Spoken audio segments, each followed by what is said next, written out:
The convoy arrived at 9 a.m., 3 black SUVs, federal plates, tinted windows. They pulled onto Maple Street in Harrisburg, Pennsylvania, in a line so deliberate and unhurried that every neighbor who was outside that morning stopped what they were doing and watched.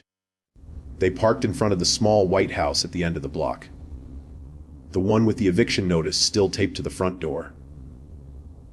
4 men in dark suits got out. One of them was carrying a sealed envelope with a seal on it that the landlord standing across the street recognized immediately. His face went the particular color that faces go when a person realizes, all at once, that they have made a very serious mistake. The envelope was from the White House. Inside it was a letter signed personally by the President of the United States. And the man it was written for was an 80-year-old Army veteran named Earl Gideon, who had been told 3 weeks ago that he had 30 days to leave the home he had lived in for 41 years. Stay with me, because what that letter said, and what happened to the landlord after it was delivered, is something that nobody in that neighborhood has forgotten. If this story is already pulling at something in you, hit that like button right now. We are just getting started. His name was Earl James Gideon. He was born in 1942 in a town called Carlisle, Pennsylvania, 20 miles west of Harrisburg, in a house where his father worked at the Army War College as a groundskeeper, and his mother cleaned rooms at a hotel on the main street. They were not wealthy people. They were not connected people. They were the kind of people who showed up every day and did the work and asked for nothing beyond a fair wage and a dry roof. Earl enlisted in the United States Army in 1961 at the age of 19. He was assigned to the 82nd Airborne Division at Fort Bragg, North Carolina. He qualified as a paratrooper. He completed his jump training and earned his wings and wore them with the particular pride of a man who has done something genuinely difficult and knows it and does not need to talk about it. He was deployed to Vietnam in 1966. He served with distinction in the Mekong Delta region during some of the most complex and demanding combat operations of the entire war. His unit operated in terrain that was designed by nature to defeat the people moving through it. Heat, flooding, jungle so dense that visibility dropped to arm's length. He was there for 14 months. He came home in 1967 with a Bronze Star with Valor device, a combat infantryman badge, and a right knee that had been reconstructed twice by Army surgeons and would require a cane for the last 20 years of his life. He came home and he did what a lot of veterans did in 1967. He tried to find his footing in a country that was tearing itself apart over the war he had just fought in and did not particularly want to hear from him about it. He worked construction. He worked warehouse jobs. He met a woman named Dorothy Simmons at a church social in Harrisburg in 1969 and married her in 1971. And they found the house on Maple Street in 1982 and bought it for $47,000 and spent the next 20 years turning it into a home. Dorothy grew roses along the front fence. Earl built a small workshop in the backyard where he fixed things for the neighbors who needed things fixed, which in his neighborhood was a constant supply of work. He never charged more than people could pay. Most of the time he charged nothing. Dorothy passed in 2018 after 47 years of marriage. Earl stayed in the house. He said leaving was not something he was willing to consider. He said the house had Dorothy in its walls, and in its floors, and in the roses along the front fence, which he tended every spring himself now, carefully, because she had taught him how, and he was not going to let them die. He paid his mortgage off completely in 2019. He owned the house, free and clear. He had the documents. He had the deed. The house on Maple Street was his. And then, in the spring of 2022, a man named Victor Grasso came into his life. Victor Grasso was 52 years old.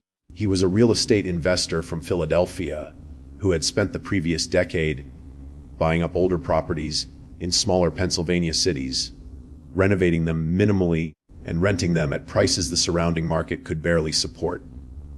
He was not a builder. He was not a developer in any creative sense. He was an accumulator. He found properties with complicated situations, and he found ways to make the complications work in his favor. He had found Earl Gideon. Not the house first. Earl. Victor had developed, over a decade of this work, a system for identifying vulnerable property owners.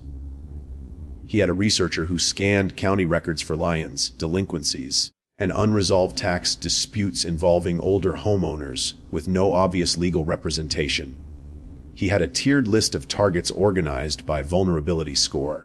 Earl Gideon appeared on that list in October 2021 with a high score because he was 80 years old, had a fixed income, lived alone, and had an unresolved lien that had been sitting in the county system for 7 months with no attorney of record.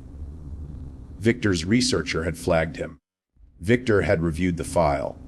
Victor had said proceed. He had done this 31 times in the previous 4 years across 6 Pennsylvania counties. He had been successful in forcing sales or settlements in 24 of those cases. The other homeowners had either found legal help in time or the legal basis had collapsed before he could execute. But 24 out of 31 was a good rate. It was, in the spreadsheet, Victor kept an excellent rate. Earl Gideon was supposed to be number 25. Specifically, Victor had found that Earl's lien was the result of a clerical error in the Dauphin County tax records that had misattributed 2 years of payments to the wrong parcel number. Earl had been trying to resolve it through the county office for 8 months. He had filed the correct paperwork 4 times. He had provided the payment records. He had visited the office in person twice, once with his cane and once without it, because he had left the cane in his truck. The county had acknowledged the error on 3 separate occasions in writing. The formal resolution was moving at the speed that government processes move when nobody is urgently pushing them from the outside. Victor Grasso had found a provision in Pennsylvania property law that, under a specific and aggressive interpretation, allowed for a forced sale proceeding against a property with an unresolved lien under conditions that his lawyer had described as legally defensible, and that 3 other lawyers, when later asked by reporters, described as predatory and unlikely to survive a serious legal challenge. Victor had not asked those other lawyers. Earl Gideon received the legal notice on a Tuesday morning in March 2022. He read it 3 times at his kitchen table, with his reading glasses on and a cup of coffee going cold beside him. The language was designed to be difficult to understand. That was not an accident. Earl understood enough of it to know that it was telling him his house was in danger. He understood that he had 30 days. He understood that he did not know what to do next. He was 80 years old. He had a cane. He had a fixed income. He had the deed to his house and the paid off mortgage documents in a folder in his dresser drawer, because he was the kind of man who kept important papers where he could find them.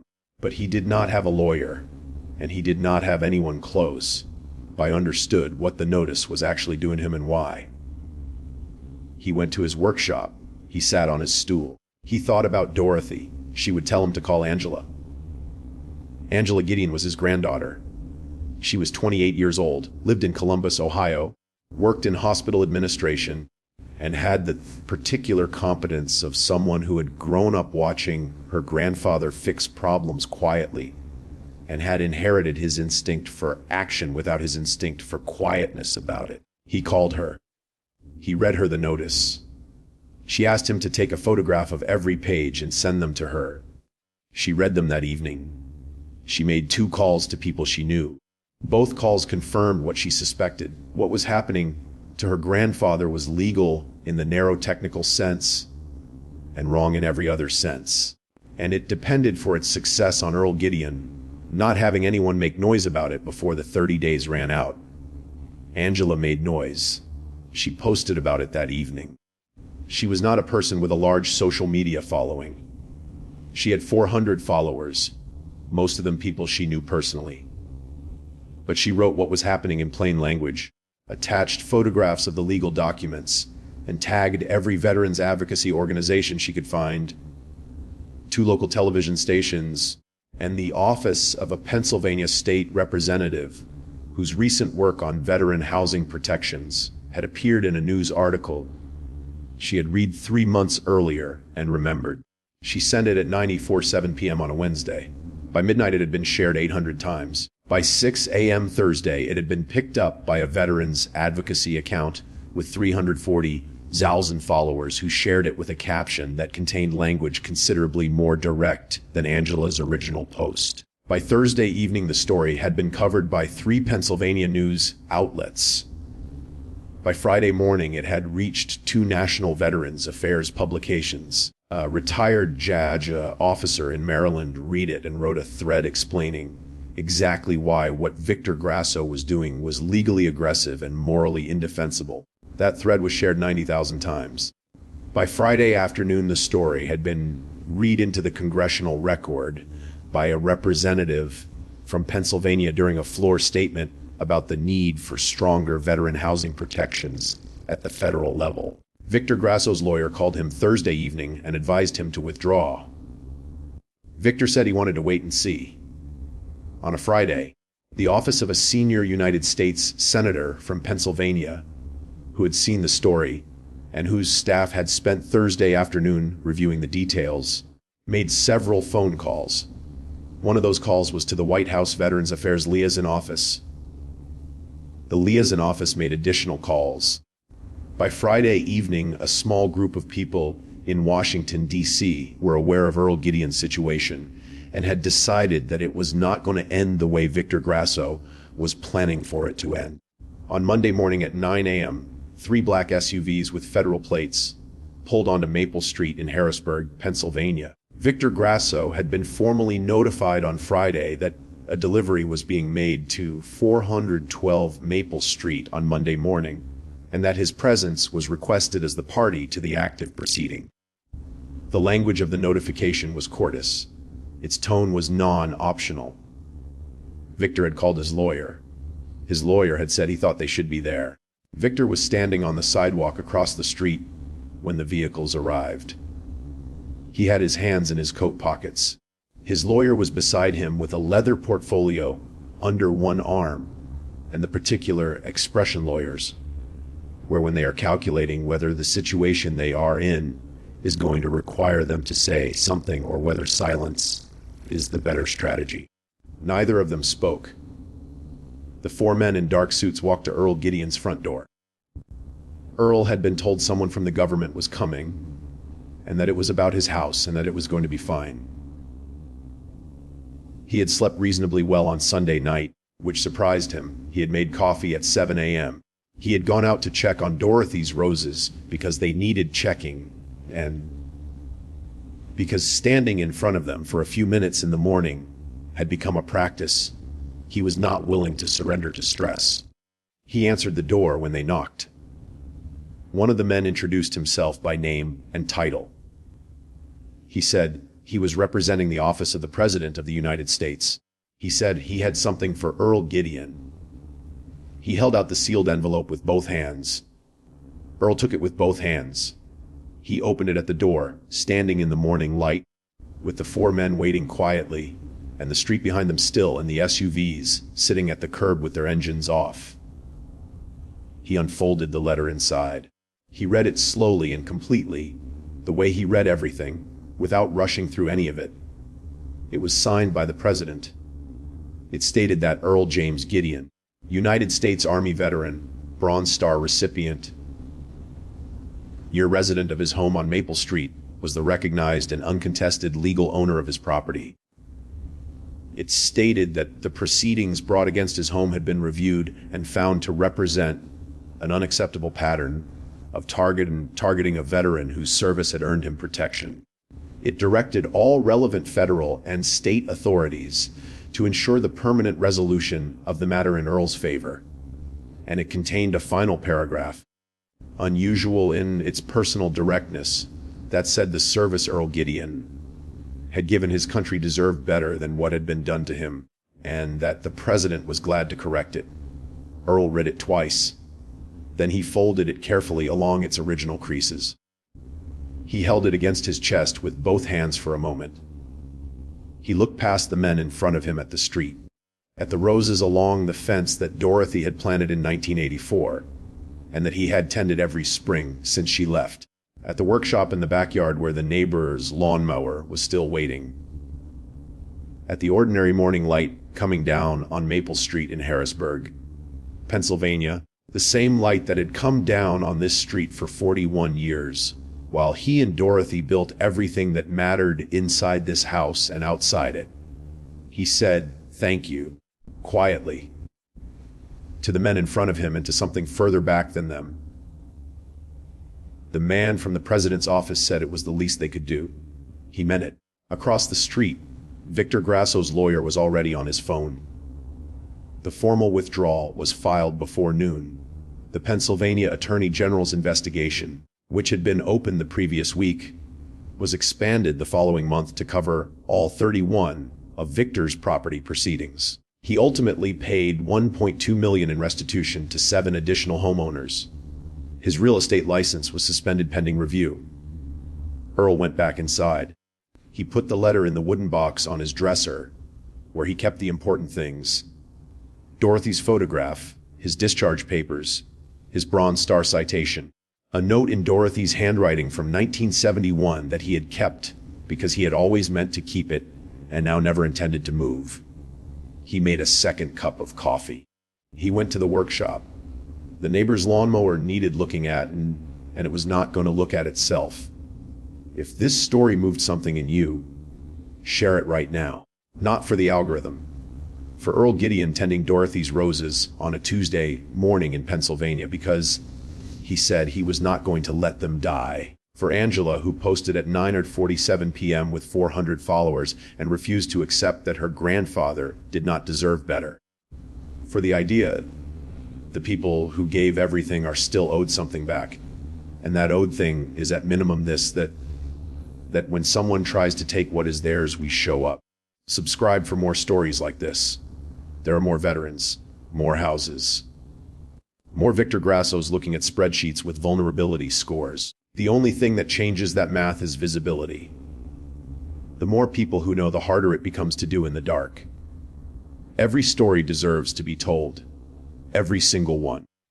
There are men in this world who earn things that should not be taken, who sign their names on a line at 19 and ship out and come back different and spend the next 40 years building something quiet on a street in Pennsylvania with a woman who grows roses and a workshop in the backyard where they fix things for free because it's the right thing to do, and they do not require a reason beyond that. Victor Grasso looked at Earl Gideon and saw a vulnerability score on a spreadsheet, a number, a target, case number 25. The President of the United States looked at the same man and sent 3 black SUVs on a Monday morning with a letter that said this man's house is his and will remain his, and the matter is closed. That is the difference between knowing a person's value and calculating it. Between seeing what a life is and seeing what a life is worth on paper. Earl Gideon never calculated his own value. He just showed up. For his country in a jungle in the Mekong Delta. For his neighborhood in the workshop in the backyard. For Dorothy's roses every spring. For Angela on the video call every Sunday evening. For the neighbor's lawnmower waiting on the workbench on a Monday afternoon after the SUVs had gone and the letter was in the wooden box and the street had returned to its ordinary quiet. He showed up every time, without calculating whether it was worth it, without waiting to be told that it counted. That is what soldiers do. That is what they have always done. We just have to make sure we show up for them in return. Every time, without calculating whether it is worth it. It always is.